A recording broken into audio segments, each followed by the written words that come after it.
허준이 직접 말하는 심장병, 그 원인과 예방법. 여러분, 안녕하십니까? 저는 조선시대 어이였던 허준입니다. 오늘은 심장병에 대해 말씀드리고자 합니다. 심장은 우리 몸의 가장 중요한 장기입니다. 제가 동의보감을 쓸 때 심장을 군주지관이라고 표현했습니다. 임금이 나라를 다스리듯 심장이 온몸을 다스린다는 뜻입니다. 심장이 멈추면 생명도 끝나니 그만큼 중요합니다. 제가 살던 시대에도 심장병 환자가 많았습니다. 가슴이 답답하고 아프다는 흉비, 가슴을 쥐어짜는 듯한 심통, 가슴이 두근거리는 정충 같은 증상들이었지요. 요즘은 이런 병이 더욱 많아져서 60대에 접어드신 여러분께는 가장 조심해야 할 병입니다. 오늘 동의보감의 지혜와 현대의학의 지식을 함께 말씀드리겠습니다. 끝까지 들어주시면 심장을 건강하게 지킬 방법을 분명히 아실 수 있을 것입니다. 본론일 심장병이란 무엇인가? 먼저 심장이 어떻게 일하는지 말씀드리겠습니다. 심장은 주먹만 한 근육 덩어리로 하루 24시간 쉬지 않고 뛰면서 피를 온몸으로 보냅니다. 하루에 10만 번 정도 뛴다고 하니 놀라운 일입니다. 심장 자체도 살아있는 근육이니 피가 필요합니다. 심장에 피를 공급하는 혈관을 관상동맥이라고 합니다. 이 혈관이 심장을 왕관처럼 둘러싸고 있어서 붙은 이름입니다. 심장병이란 바로 이 심장과 관상동맥에 문제가 생긴 것입니다. 크게 네 가지로 나눌 수 있습니다. 첫째는 관상동맥 질환입니다. 심장에 피를 대는 관상동맥이 좁아지거나 막히는 병입니다.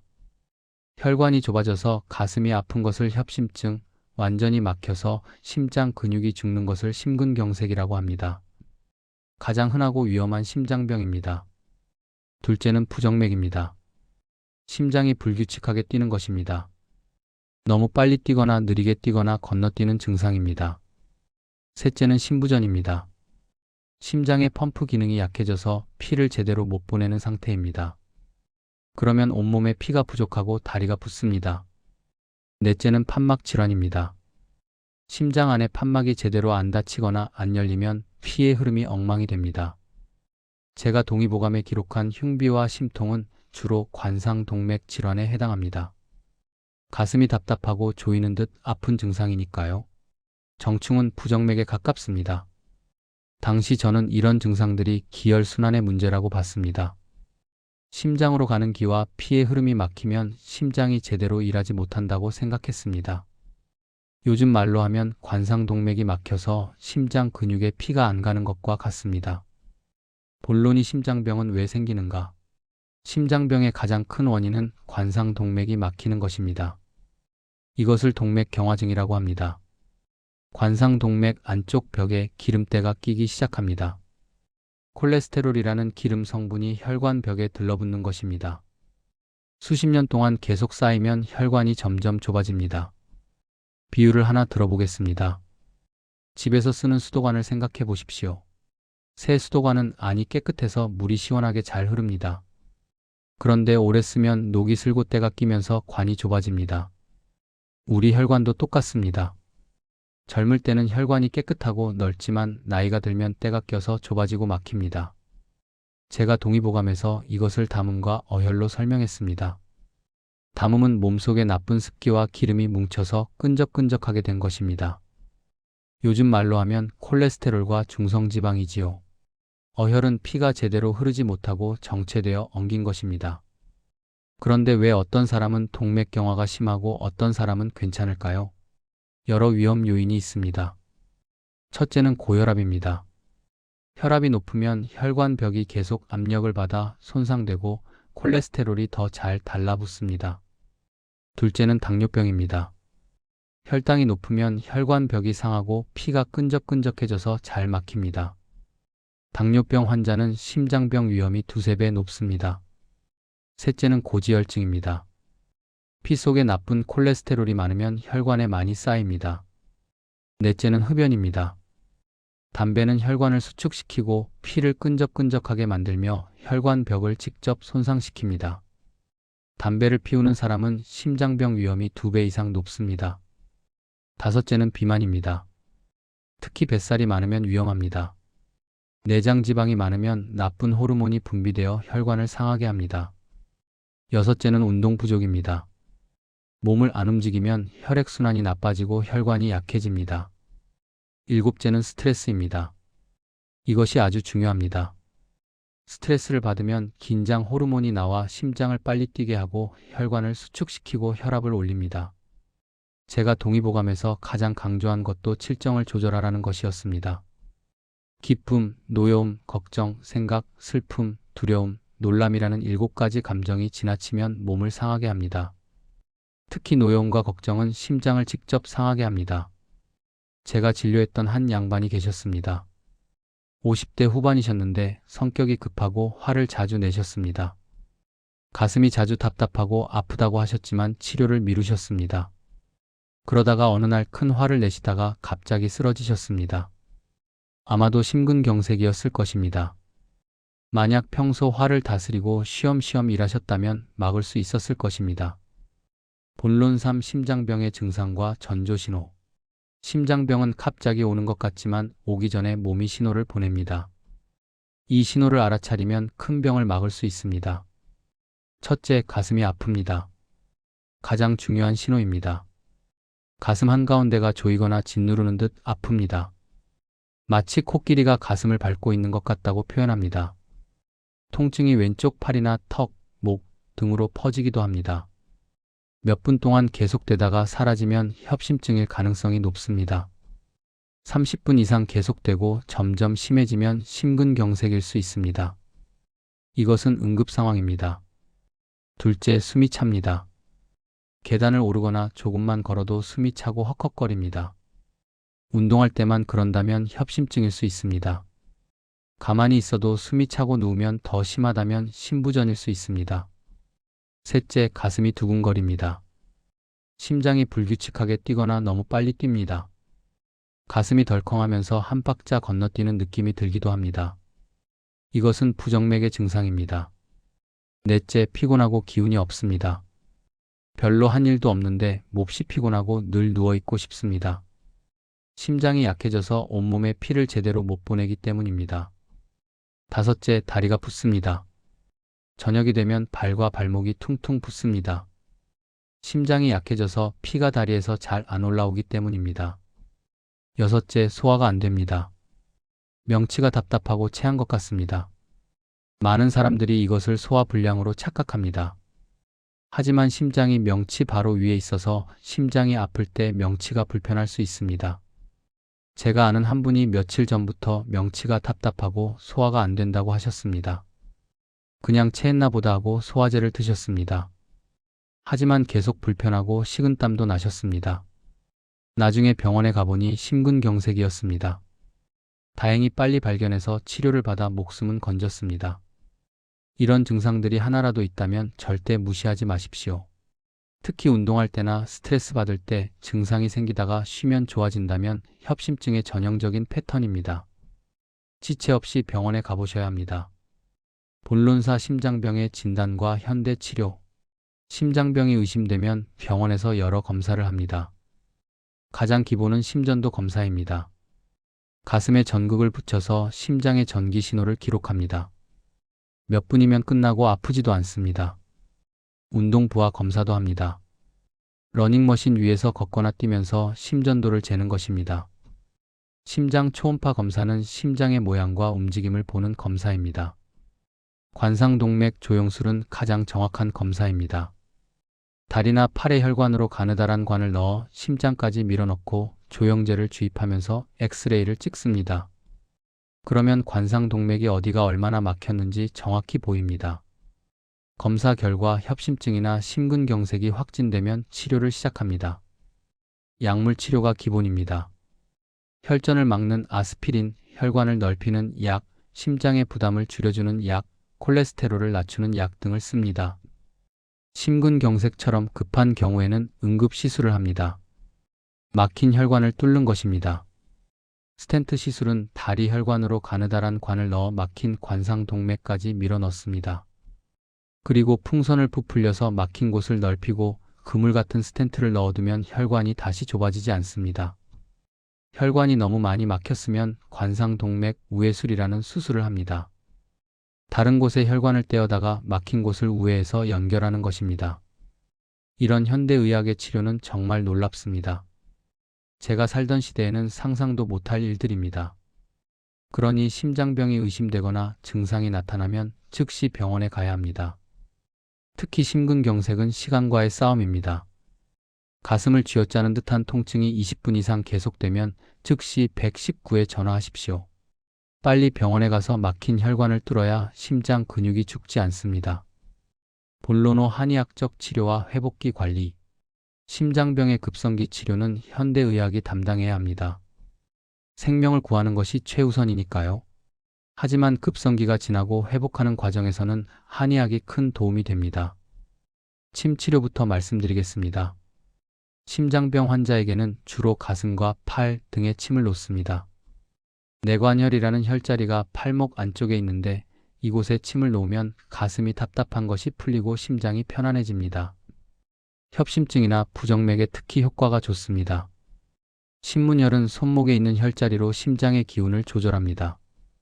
여기에 침을 놓으면 가슴 두근거림이 가라앉고 불안감이 줄어듭니다. 곡지혈과 족삼리혈은 팔과 다리에 있는 혈자리로 전신의 기혈순환을 좋게 합니다. 심장의 부담을 줄여주는 효과가 있습니다. 단중혈은 가슴 한가운데 있는 혈자리입니다. 여기에 침을 놓거나 지압을 하면 흉비가 풀립니다. 다만 급성기에는 함부로 자극하면 안 되고 회복기에 조심스럽게 써야 합니다. 뜸 치료도 도움이 됩니다. 관원혈이나 족삼리혈에 뜸을 뜨면 기혈을 보충하고 심장을 튼튼하게 합니다. 다만 급성기에는 뜸을 뜨지 않고 회복기에 몸이 허약해졌을 때 쓰는 것이 좋습니다. 한약은 환자의 상태에 따라 처방합니다. 가슴이 답답하고 아픈 흉비 환자에게는 과루의 백주탕을 씁니다. 과루인 해백, 백주 같은 약재가 가슴에 뭉친 것을 풀어주고 담음을 없애줍니다. 가슴이 두근거리고 불안한 정충 환자에게는 귀비탕이나 천황보심단을 씁니다. 심장의 기운을 보충하고 마음을 안정시킵니다. 어혈이 있어서 가슴이 찌르듯 아픈 환자에게는 혈부추거탕을 씁니다. 도인, 홍화, 당귀, 청궁 같은 약재로 어혈을 풀어주고 혈액순환을 좋게 합니다. 기혈이 허약해서 숨이 차고 피곤한 환자에게는 보중이끼탕이나 생맥산을 씁니다. 인삼, 황기, 맹문동 같은 약재로 기운을 보충하고 심장을 튼튼하게 합니다. 한의학 치료는 현대의학 치료를 대체하는 것이 아니라 보완하는 것입니다. 약은 계속 드시면서 침과 한약을 함께 쓰는 것입니다. 그러면 증상이 더 빨리 좋아지고 삶의 질도 높아집니다. 본론 6 심장병을 예방하는 생활관리법. 이제 가장 중요한 이야기를 하겠습니다. 심장병을 예방하는 생활관리법입니다. 심장병은 치료하는 것보다 예방하는 것이 100배 쉽습니다. 첫째, 음식입니다. 기름진 음식을 줄이십시오. 고기는 일주일에 3번 이하로 먹고 살코기 위주로 드십시오. 삼겹살, 갈비 같은 것은 피하십시오. 튀긴 음식도 자제하십시오. 대신 찌거나 삶거나 구워서 드십시오. 채소를 많이 드십시오. 매 끼니마다 채소 반찬을 2~3가지는 드십시오. 채소에는 식이섬유가 많아서 콜레스테롤을 낮추고 혈관을 깨끗하게 합니다. 생선을 자주 드십시오. 특히 고등어, 꽁치, 삼치, 연어 같은 등푸른 생선이 좋습니다. 오메가3 지방산이 많아서 혈관을 깨끗하게 하고 심장을 보호합니다. 일주일에 2~3번은 드십시오. 통곡물을 드십시오. 흰쌀밥보다 현미밥이나 잡곡밥이 좋습니다. 식이섬유가 많아서 혈당과 콜레스테롤을 조절합니다. 견과류를 드십시오. 호두, 아몬드 같은 것들은 심장에 좋은 기름이 들어 있습니다. 하루에 한 줌 정도 드시면 좋습니다. 소금을 줄이십시오. 짜게 먹으면 혈압이 오르고 심장에 부담이 됩니다. 국물을 적게 드시고 김치도 덜 드시고 젓갈이나 장아찌는 피하십시오. 둘째, 운동입니다. 매일 30분 이상 걸으십시오. 걷기는 심장을 튼튼하게 하는 가장 좋은 운동입니다. 처음에는 천천히 걷다가 점점 빠르게 걸으십시오. 대화할 수 있을 정도의 속도가 적당합니다. 수영이나 자전거 타기도 좋습니다. 다만 심장병이 있으신 분은 의사와 상의해서 안전한 범위 내에서 하십시오. 운동할 때 가슴이 아프거나 숨이 많이 차면 즉시 멈추고 쉬십시오. 무리하지 마십시오. 셋째, 체중 관리입니다. 살이 찌면 심장에 부담이 됩니다. 특히 뱃살이 문제입니다. 허리둘레가 남자는 90cm, 여자는 85cm를 넘으면 위험합니다. 살을 빼야 합니다. 급하게 빼려고 굶거나 극단적인 다이어트를 하면 안 됩니다. 천천히 빼야 합니다. 한 달에 2kg 정도씩 빼는 것이 안전합니다. 넷째, 담배를 끊으십시오. 담배는 심장병의 가장 큰 적입니다. 담배를 끊으면 1년 만에 심장병 위험이 절반으로 줄어듭니다. 지금이라도 끊으면 효과가 있습니다. 다섯째, 술을 줄이십시오. 심장병이 있거나 위험이 높으면 줄이는 것이 좋습니다. 하루에 소주 한 잔 이하로 제한하십시오. 여섯째, 스트레스를 관리하십시오. 스트레스는 심장을 직접 상하게 합니다. 마음을 평온하게 가지는 연습을 하십시오. 명상이나 심호흡이 도움이 됩니다. 하루 10분만이라도 조용히 앉아서 깊게 숨 쉬십시오. 화를 참으십시오. 화를 내면 혈압이 치솟고 심장이 빨리 뜁니다. 갑자기 심장마비가 올 수도 있습니다. 화가 나는 일이 있어도 심호흡을 하고 가라앉히십시오. 좋아하는 일을 하십시오. 취미 생활을 즐기고 친구들과 어울리고 웃고 즐거워하십시오. 웃음은 심장에 좋은 명약입니다. 일곱째, 잠을 잘 자십시오. 수면 부족은 심장병 위험을 높입니다. 하루 7시간에서 8시간은 자야 합니다. 여덟째, 정기검진을 받으십시오. 혈압, 혈당, 콜레스테롤을 정기적으로 확인하십시오. 이것들이 높으면 약으로 조절해야 합니다. 60대는 1년에 한 번은 심전도 검사를 받는 것이 좋습니다. 본론 7, 60대가 특히 조심해야 할 이유. 왜 60대가 심장병에 특히 취약할까요? 첫째, 관상동맥이 많이 막혔습니다. 60년 동안 쌓인 콜레스테롤이 혈관을 상당히 좁게 만들었습니다. 둘째, 심장 근육이 약해졌습니다. 60년 동안 쉬지 않고 일한 심장은 피곤합니다. 펌프 기능이 떨어져서 더 힘들어합니다. 셋째, 혈관이 딱딱해졌습니다. 탄력을 잃은 혈관은 혈압 변화에 잘 적응하지 못합니다. 넷째, 여러 병이 함께 있습니다. 60대는 고혈압, 당뇨병, 고지혈증이 함께 있는 경우가 많습니다. 이것들은 서로 악영향을 주고받으면서 심장병 위험을 크게 높입니다. 다섯째, 통증을 잘 못 느낍니다. 나이가 들면 신경이 둔해져서 통증을 덜 느낍니다. 특히 당뇨병이 있으면 더 그렇습니다. 그래서 심근경색이 와도 가슴 통증이 별로 없어서 늦게 발견되는 경우가 많습니다. 그래서 60대는 더욱 철저히 관리해야 합니다. 규칙적으로 약을 먹고 생활 습관을 잘 지키고 정기검진을 받아야 합니다. 마무리. 여러분, 오늘 긴 이야기를 들어주셔서 감사합니다. 심장병이 무엇인지, 왜 생기는지, 어떻게 예방하고 치료하는지 말씀드렸습니다. 심장은 우리 생명의 중심입니다. 제가 동의보감을 쓸 때 심장을 군주지관이라고 한 이유가 바로 그것입니다. 심장이 건강해야 온몸이 건강합니다. 심장병은 무서운 병이지만 충분히 예방할 수 있습니다. 건강하게 먹고 매일 걷고 체중을 관리하고 담배를 끊고 스트레스를 줄이면 됩니다.